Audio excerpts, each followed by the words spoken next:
Hello, and welcome to the Evelyn Y. Davis studios at the National Press Foundation. As the summer starts to heat up, the battle over climate change does as well. Earlier this month, President Donald Trump indicated the United States would pull out of the Paris Climate Agreement. It's a move that earned cheers from his base, but criticism from environmentalists and other nations. But what does a move really mean? And what will happen in spite of what the president did? That's what we're here to talk about today.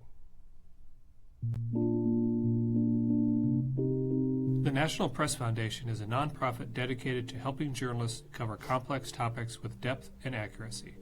We serve journalists in the U.S. and around the world.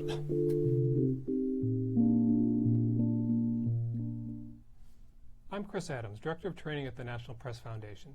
The topic today, climate change, the Paris Agreement, and what is happening in 50 state capitals totally independent of Paris. I'm joined by Vicki Arroyo, Executive Director of the Georgetown Climate Center, based out of Georgetown University's Law School in Washington. The Climate Center is a clearinghouse of information and analysis on climate change, including what's happening on the state and local level. It's also an important resource for journalists covering the issue, whether on a global scale or at City Hall.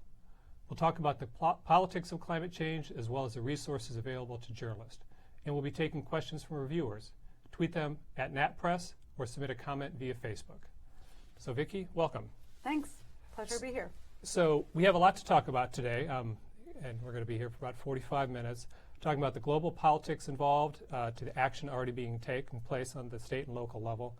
And I do want to remind our viewers that they can tweet questions for Vicki, and I'll read them for her at NatPress or submit them via Facebook. But let's get right into the big picture of politics.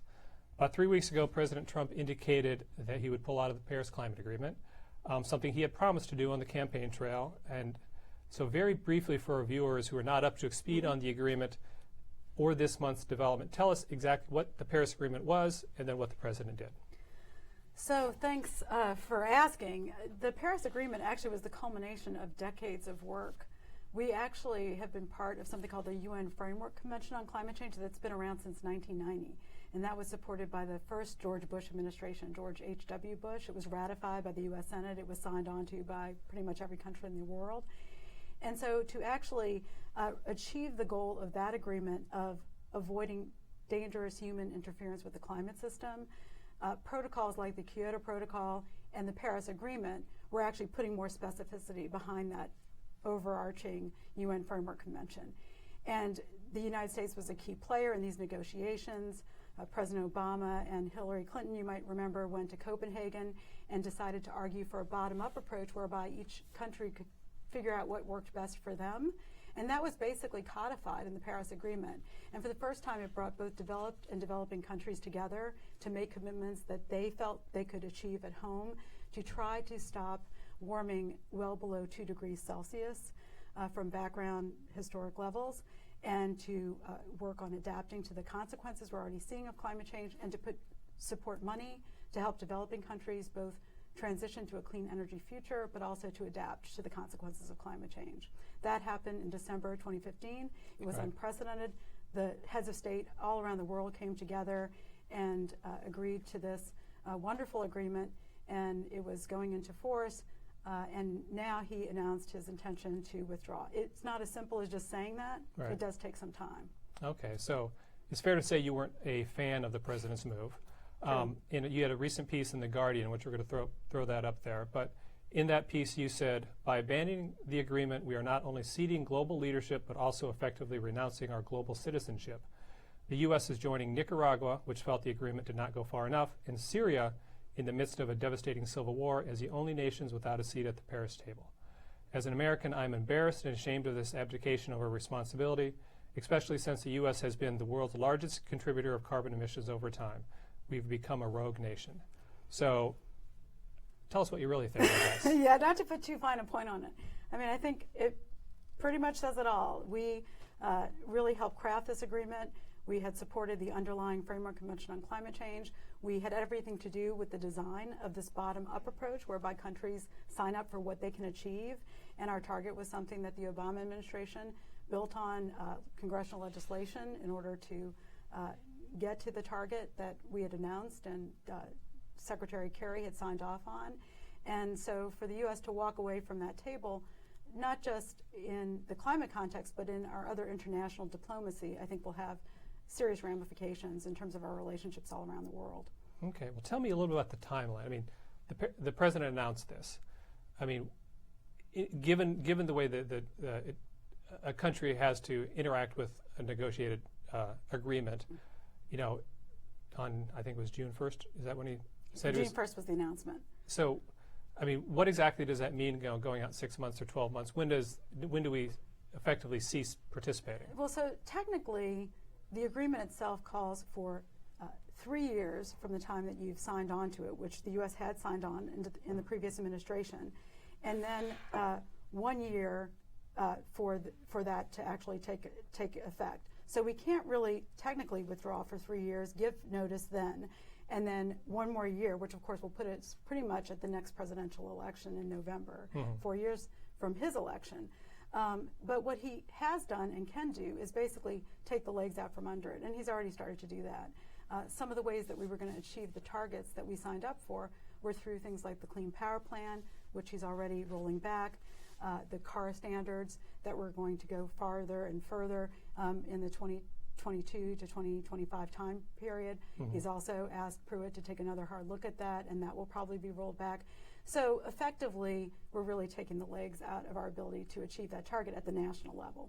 Okay, and Pruitt is Scott Pruitt, the EPA administrator, who was against us staying in the Paris Agreement.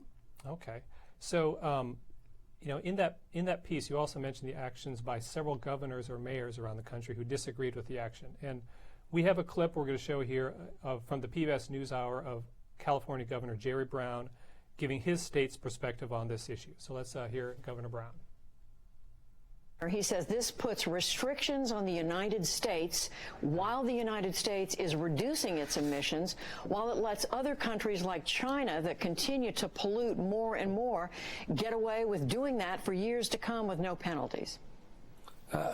He really distorts the record. He has a record of that, and he's doing it again. China is exceeding its commitment, and it's turning a big machine around to the point where it's stopping the growth in emissions in a few years, and it's the leader in wind and solar power. And yes, they're building some coal plants. They got to go faster. They're not perfect, but this is an agreement of the willing that have said in Paris, here's what we'll do. And it's reasonable what China's doing, reasonable what America's doing. In fact, I would say both have to do a lot more. So Trump is taking us in the exact wrong direction, which will cost us more money.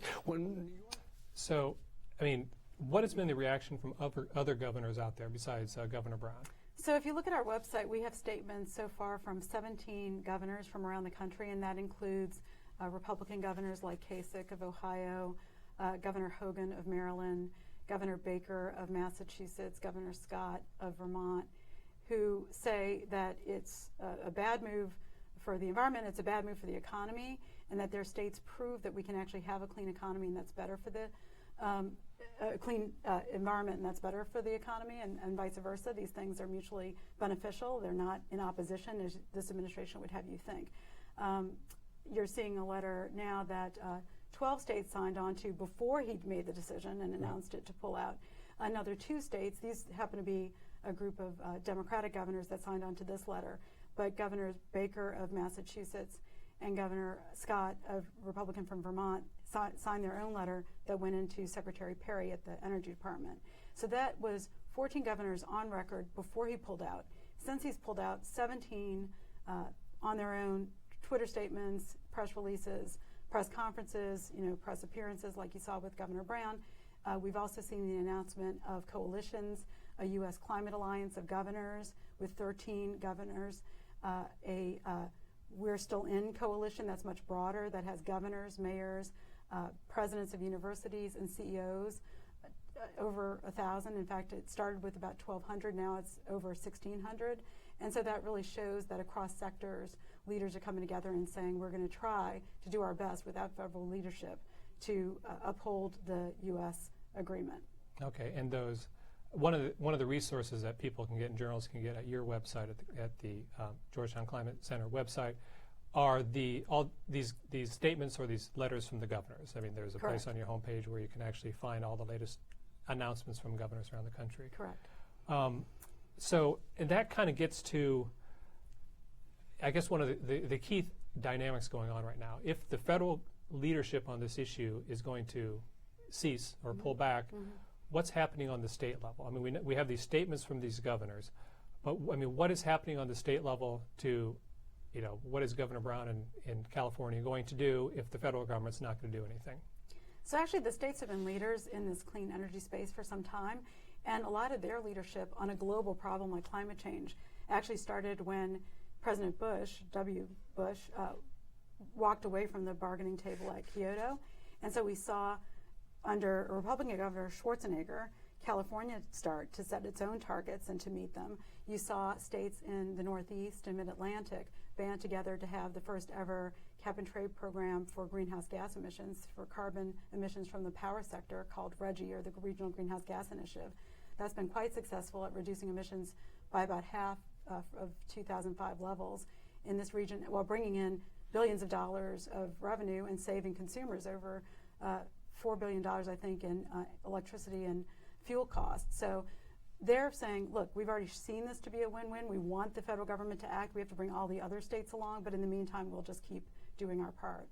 Okay, and do you have a sense of what is public opinion out there outside of the governors, the leaders? What's public opinion and what's the best polling show on that? So the Yale Communications Program has put out some recent polling that suggests that in every state, the majority of people support staying in the Paris Agreement.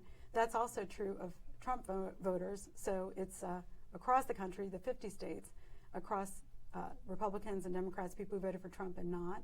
They don't really think that it's good to pull out because they think that ceding leadership to China isn't really great for the economy. And we do have a problem that I think most people can just feel in their bones from their life experience, that the climate is changing, that humans are responsible. I think a recent Gallup poll showed that about 65% of people believe that climate change is something that they should and are worried about. And about that same percentage, about 65%, know that humans are connected with that we're the primary driver. And so, of course, more scientists believe that because it's not a matter of belief, it's a matter of fact. But I think we've made some real progress, in part maybe because of the negative attention that we've gotten from the rest of the world and other people reacting to the lack of U.S. leadership now. But for the first time in about 8 years, climate change is, up there in the polls as a matter of concern for the general public. I mean, if it's a matter of concern, how subscribed is the public to actually doing something about it? I mean, if I could say I'm concerned about something, but if there's going to be some sort of impact on the economy that might affect me, I might not want to do anything about it. No, I think that's true, but I think, again, it's sort of a matter of whose rhetoric do you believe? This sort of tired jobs versus the environment rhetoric, or governors like Jerry Brown, Governor Inslee from Washington State, Governor Cuomo from New York, who launched the alliance of governors who really have hard evidence to point to the fact that their state economies have done better in an era when they have had carbon controls and constraints. So I think the public is starting to get that this is really a false choice that we have to make. And China certainly gets it because they're investing hundreds of billions of dollars in their clean tech, and they're, as a result, beating us on solar jobs and jobs of the future in the renewable energy space. Okay. So I want to tell the viewers a little bit about you. You've been at the Georgetown Climate Center for 9 years, and previously were at the Pew Center on Global Climate Change. You also worked in private practice for the U.S.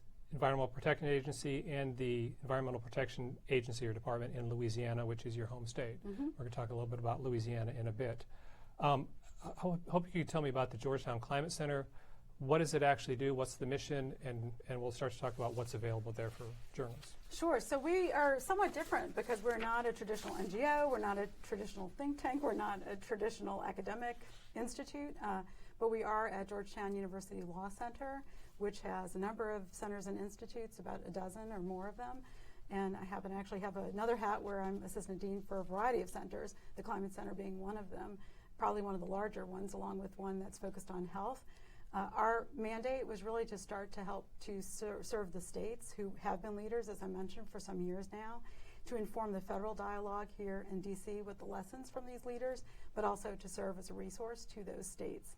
And at the city level, we also do a lot of work on adapting to the impacts of climate change, sea level rise, heat, things like that. We tend to work with governor's offices, the environment, energy, transportation agency heads in states all around the country, and sometimes with mayors and their sustainability and resilience chief officers as well. Okay, and you also teach there, correct? I do. What do you teach? I teach a climate change course. It's a practicum, so it allows students in law school to get some hands-on experience working with and for cities and states that are grappling with these problems, both what kind of policies can promote clean energy solutions to climate change, and also how do we adapt and prepare for the impacts of climate change. I taught a course for first-year students with our colleagues in the health space at Georgetown Law on global climate change and health, and we did like a WTO simulation. That was a fun experience for them. And I've taught other courses along the way, but those are the two most recent. Okay. So for our viewers out there, I'd like to again remind you, you can tweet any questions for Vicki to @NatPress or submit them on our Facebook page. So I want to talk a little bit about the Climate Center and the resources that are available. There people are journalists or the public trying to get information on climate change, on energy profiles, energy usage around the country. So one thing that you have there are state climate and energy profiles, and I've pulled up a couple of those.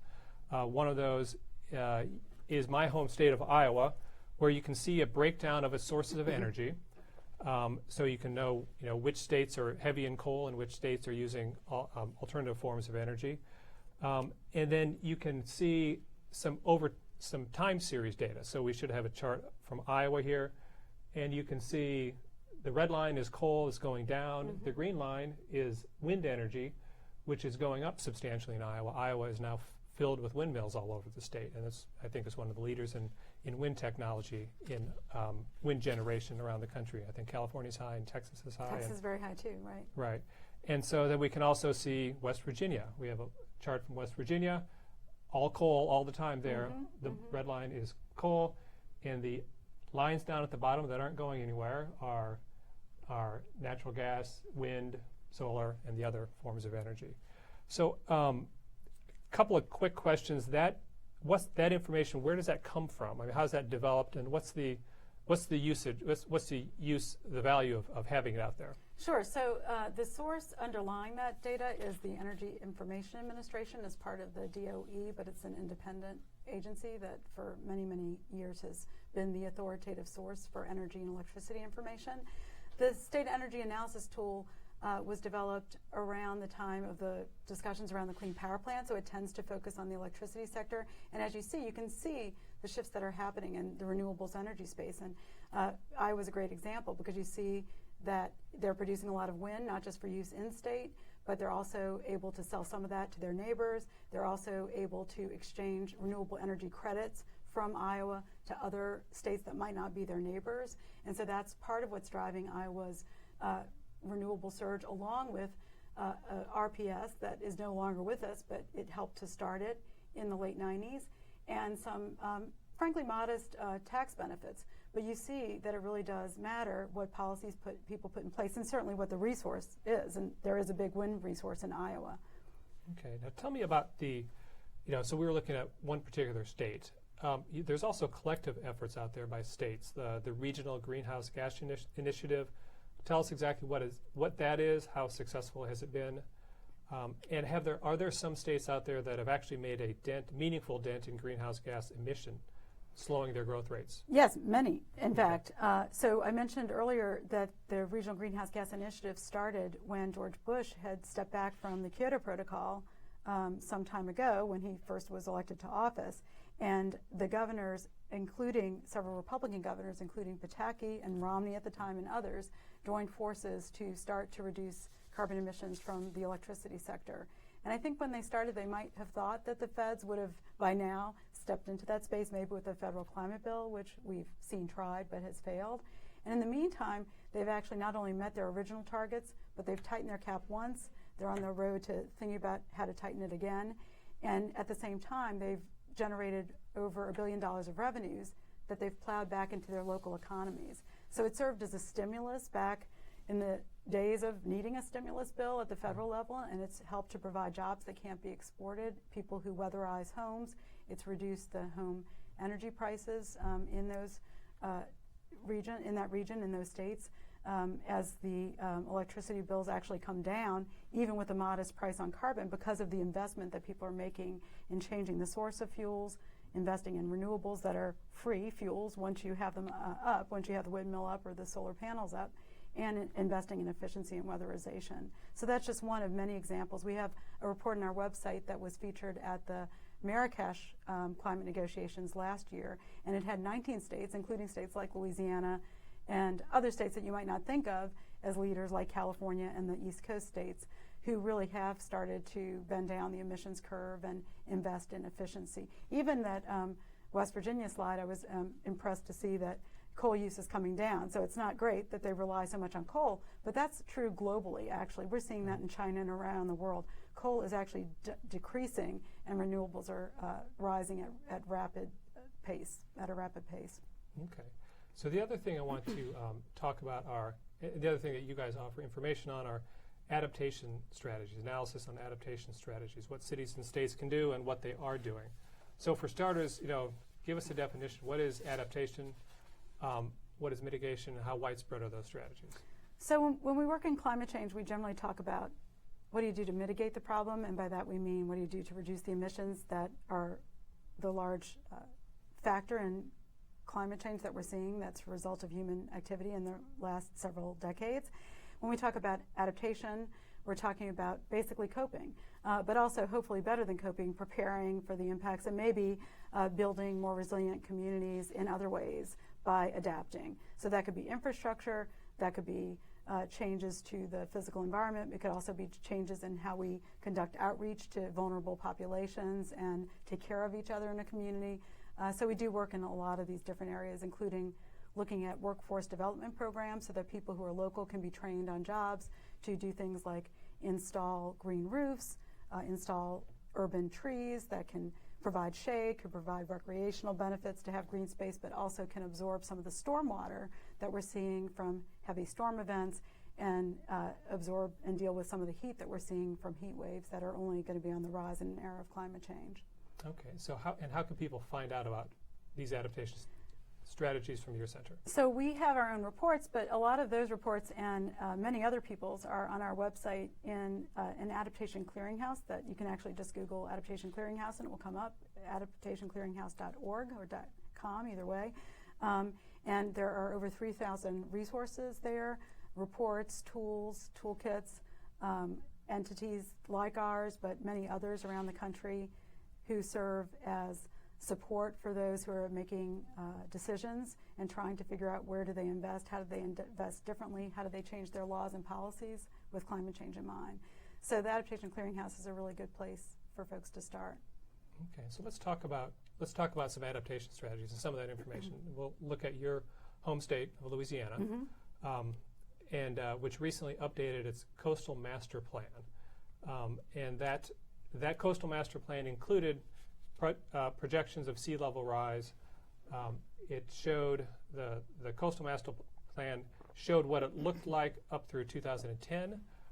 That's the land loss or the red areas there, and then the master plan included future scenarios.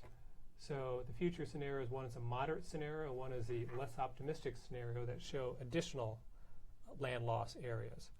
So maybe tell me a little bit about why have these, explain a little bit about the big variation in these two scenarios, the moderate and the severe, or the less optimistic, and what's causing that, and how much of that is due to sea level rise or other factors? So first I want to point out that this is actually from, as you can see at the bottom, the 2012 Coastal Master Plan. And one thing that's interesting is that less optimistic scenario, the worst case scenario in 2012 is now the best case scenario in the new plan, which you can find in 2017. And so I think that what that shows is that we're really losing the battle in terms of wetlands loss and in terms of time. And what's causing that are a variety of factors. One is you can see the river streaming through there right under Lake Pontchartrain and the other lakes. That river has been held within its banks and not allowed to shift and build delta like it has over the course of history. So that's a problem. The channel building that helped oil and gas developers get out to develop resources in the Gulf was a big problem because that brought more salt water in that destroyed the marsh. spills like the BP spill also had a tremendously adverse effect on the marsh. And of course, we're seeing rates of sea level rise increase.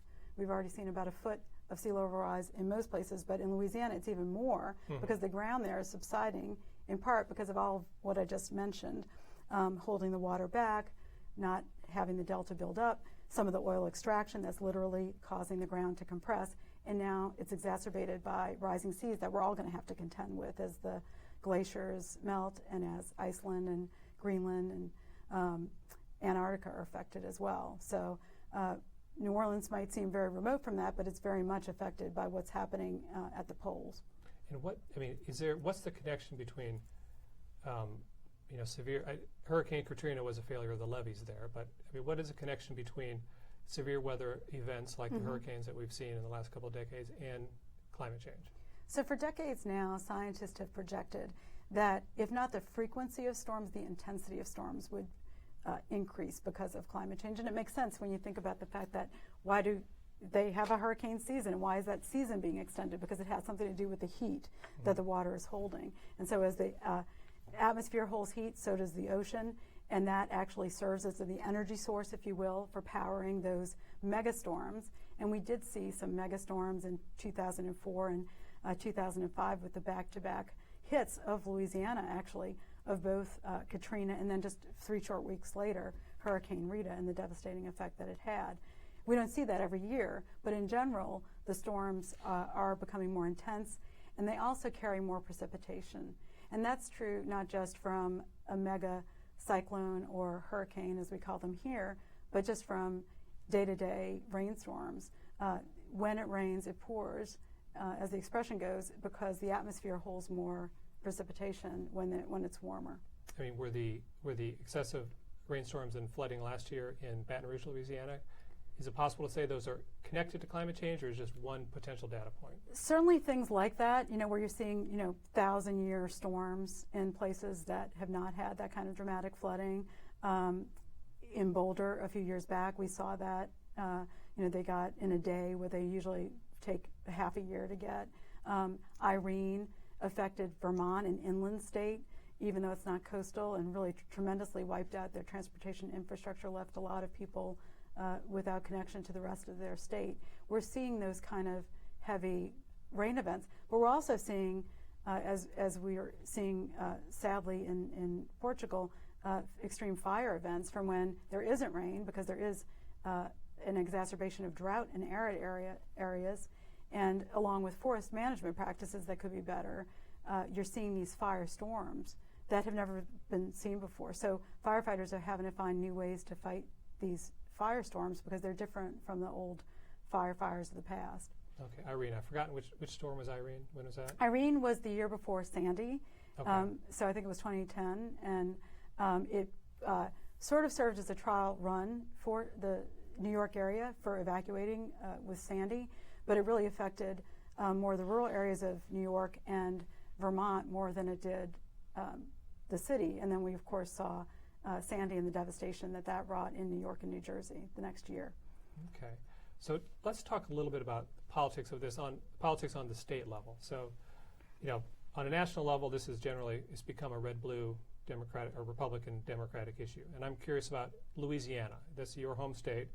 For the past 4 years, I was actually just checking all the governor's administrations. It flipped from Republican to Democrat, Republican to Democrat, back and forth over the last 4 years, going back to, I think, the earlier Edwards administrations.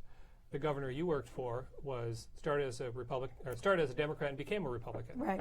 So, but basically, the partisanship at the state house has changed. Has that had an impact on what the state's DEQ, the Department of Environmental Quality, is doing?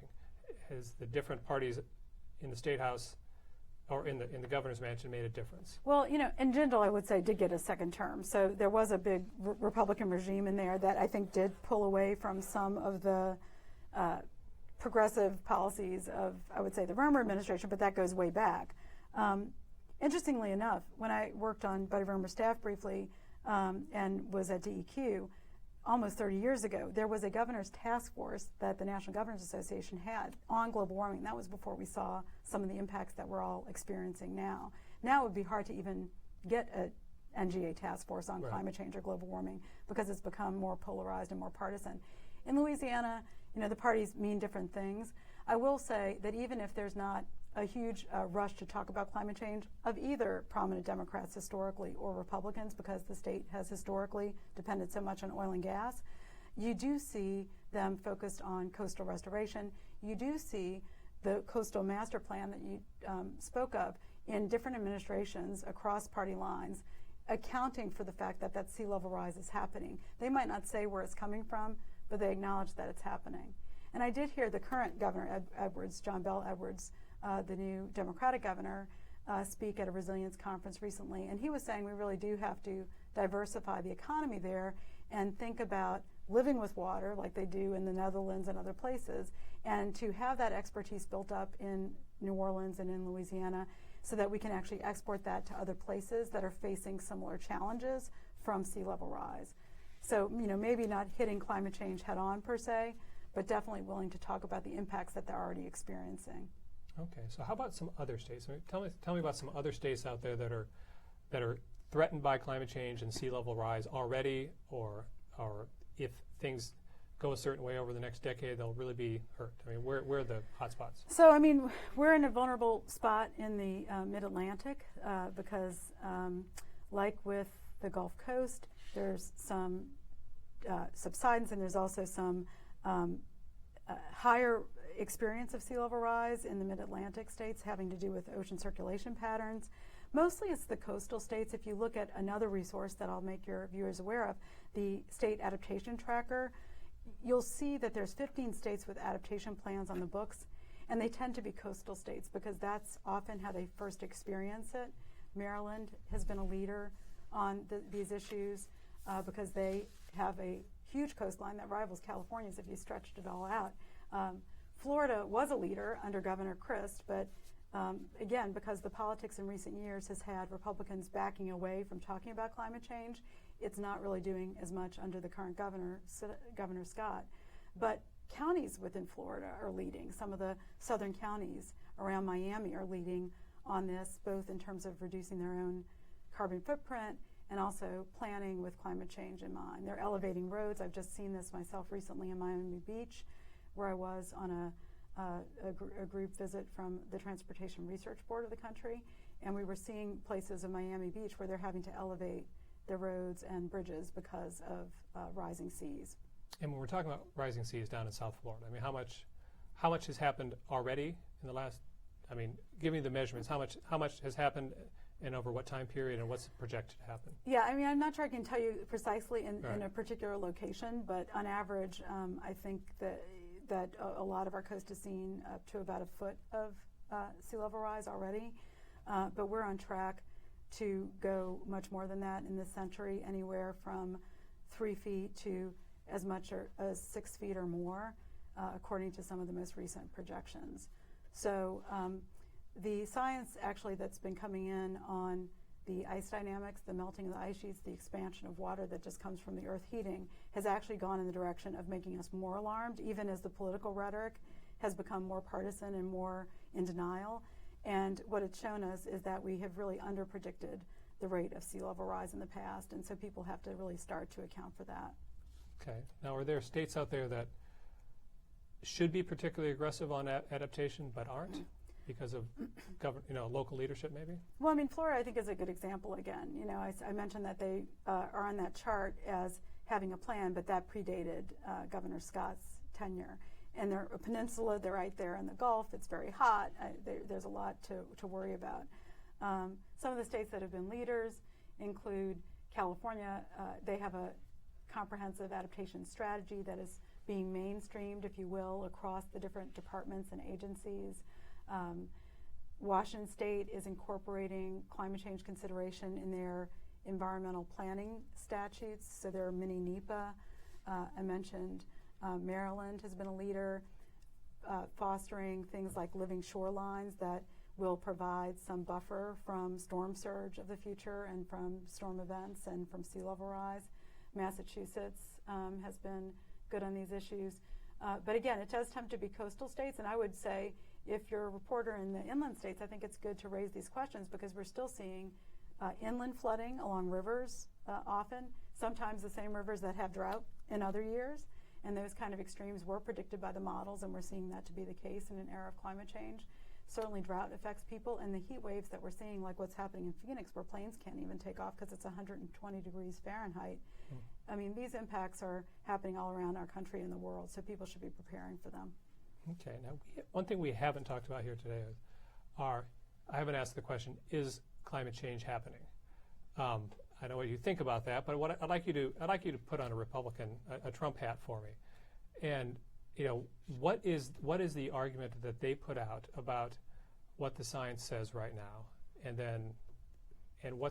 without getting too detailed, but how do you respond to what the administration's views are? Yeah, I mean, I just can't even speculate as to what they say in terms of the science. I think in my career of over 30 years, including working, as you point out, for a governor who was both Democrat and Republican, and working on a bipartisan basis at both the Pew Center on Climate Change for 10 years, including on the first McCain-Lieberman legislation, very closely with McCain's staff and others. I can't really account, other than money in politics and things like that, with the fact that it's been harder for Republicans to talk about this, including Trump, and raising concerns about whether or not climate change is a Chinese hoax. I mean, that's just ridiculous. You can't make these things happen because you're in a different country and you're somehow controlling our sea levels or the heat that people are experiencing in their daily lives in places like Phoenix, Arizona. So, I mean, I think even they are backing off of some of those outrageous claims, and hopefully we'll be shifting soon to a conversation about the policy, because I think it's fair to disagree or have your own policy approaches that you'd prefer, but I think what's not fair at this point is to question the science. Okay, now you mentioned just a bit ago that, I guess it was 30 years ago or some time ago, the National Governors Association had a task force on, they called it global warming. I think it was global warming. It's been a while, but Madeline Kuhn of Vermont was one of the co-chairs. A friend of mine, Ann McCabe, a Republican, worked for Governor Thompson. She was his representative, and I represented Buddy Roemer at some of those dialogues. But now it would be very difficult to even have one of those bipartisan governors groups talking about climate change across all 50 states. Right. I will say, though, platforms like the U.S. Climate Alliance, which is this new platform, bipartisan, of governors that want to take action, are willing to call it climate change. They're experiencing this. And often when we work with governors and we take them to the climate negotiations, they'll start with a message about the impacts that they're having in their own state, how they've had to declare, 3 disasters that are supposed to be, one in every 500-year flood, or a fire season that's year-round, as Schwarzenegger used to talk about, or as Brown talks about. And they pivot from that message of the impacts that they're seeing to a message of opportunity that we should seize on in terms of developing the clean energy economy. Okay, and of the different policy solutions out there, I know there's many out there, but do you have a sense of, whether a carbon tax, what kind of carbon tax is good or beneficial, or do you have other policy solutions? I've been at this so long that I think I'm getting more agnostic about exactly what it looks like. At the Pew Center on Climate Change for over a decade, we worked, and I worked there to try to help support those who are crafting a comprehensive cap and trade bill along the lines of what we've seen succeed in the acid rain space or in the European Union, or now that they're developing in China, that allowed us to generate revenues to plow back into renewables and efficiency investment and adapting to the consequences, which cost something. I'm sorry to see that that bill failed, some years ago. We haven't really been able to have a great conversation on the Hill since then. I personally think that we're even farther away from being able to call something a tax, because I think politically that just generally doesn't go over very well. But I do think that if you look at programs like the Cap and Invest program that Reggie has had, that has been successful, where they've been able to articulate what the benefits have been to the local economy. Or Reggie is the Northeastern the Northeast trading program, or California and their program under AB 32, which was also a economy-wide cap on greenhouse gas emissions. They have trading partners, including in Canada.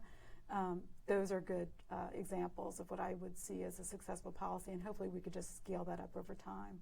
Okay, and finally, I'm going to ask you to put another hat on. Put on the hat of a city editor or the news director. What stories should journalists be doing on this right now? I mean, outside of the big national, international level negotiation story.